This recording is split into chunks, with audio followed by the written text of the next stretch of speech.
नमस्ते बच्चों। आज हम वाक्य किसे कहते हैं, वाक्य के भेद कौन से होते हैं, इसकी जानकारी लेने वाले हैं। वाक्य किसे कहते हैं? ऐसे शब्द समूह जिनसे हमें पूरा अर्थ स्पष्ट होता है।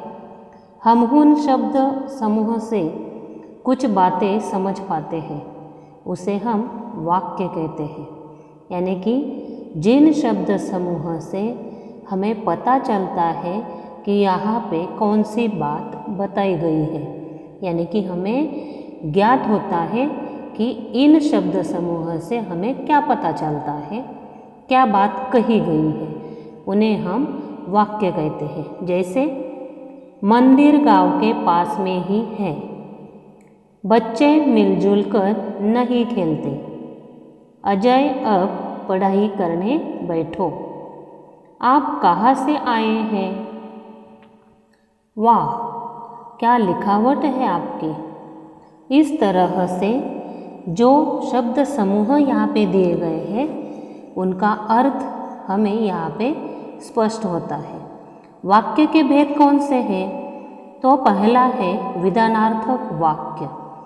जिस वाक्य में किसी क्रिया के होने की या करने की सूचना दी गई हो उसे विधानार्थक वाक्य कहते हैं, यानी कि सिंपल सेंटेंस।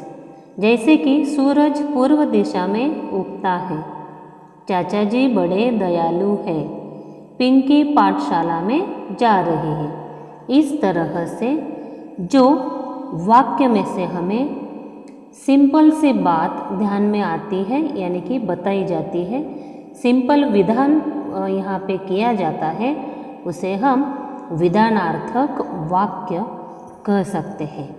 इस तरह से दूसरा है निषेधार्थक वाक्य। जिस वाक्य में से किसी बात के ना होने की अथवा ना करने का बोध होता है उसे हम निषेधार्थक वाक्य कहते हैं। यानी कि निषेध वहाँ पे दर्शाया जाता है, उसे हम निषेधार्थक वाक्य कह सकते हैं।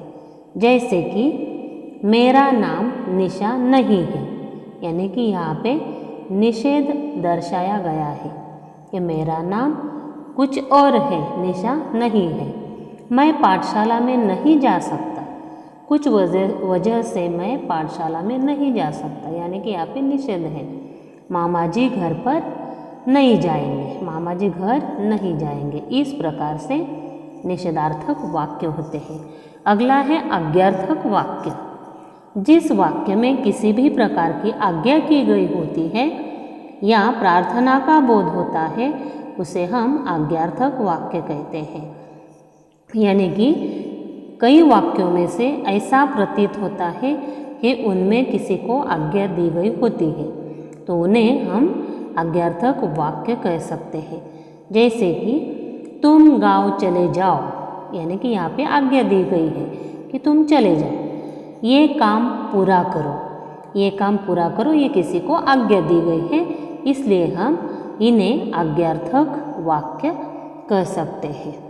इसी प्रकार से अगला हम देखेंगे प्रश्नार्थक वाक्य। ये आसान है। जिन वाक्य में सवाल किया होता है या प्रश्न पूछा जाता है उन्हें हम प्रश्नार्थक वाक्य कहते हैं। जैसे कि तुम्हारा नाम क्या है, पर्वत के उस पार क्या है, तुम कहाँ से आई हो। इस प्रकार से वहाँ पे प्रश्न पूछे जाते हैं।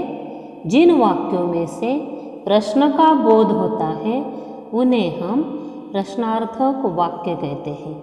यानी कि प्रश्न पूछे जाते हैं, यानी कि एक कौन सा उसका आंसर होता है, इसके लिए हम प्रश्नार्थक वाक्य बोलते हैं। अगला है इच्छार्थक वाक्य।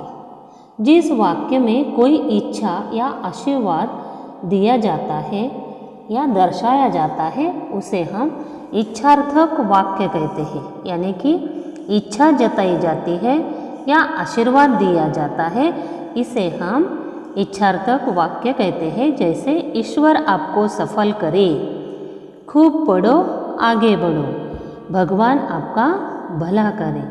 इस प्रकार से यहाँ पे इच्छा या आशीर्वाद जताया जाता है। यह है इच्छार्थक वाक्य।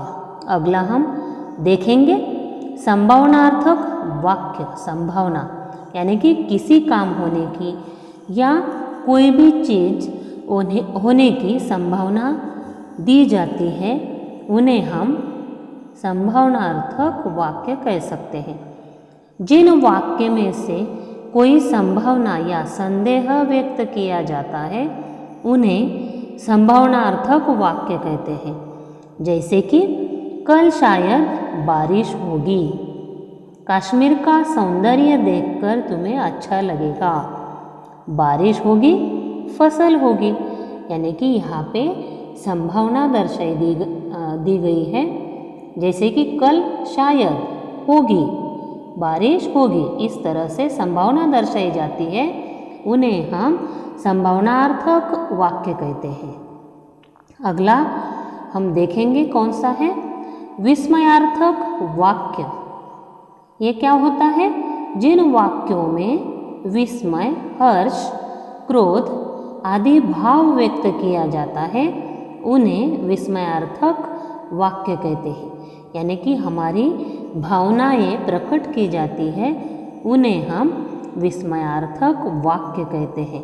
जैसे वाह क्या सुंदर मंदिर है, यानी कि यहाँ पे हमारी भावना प्रकट हुई है, यहाँ पे हर्ष व्यक्त होता है।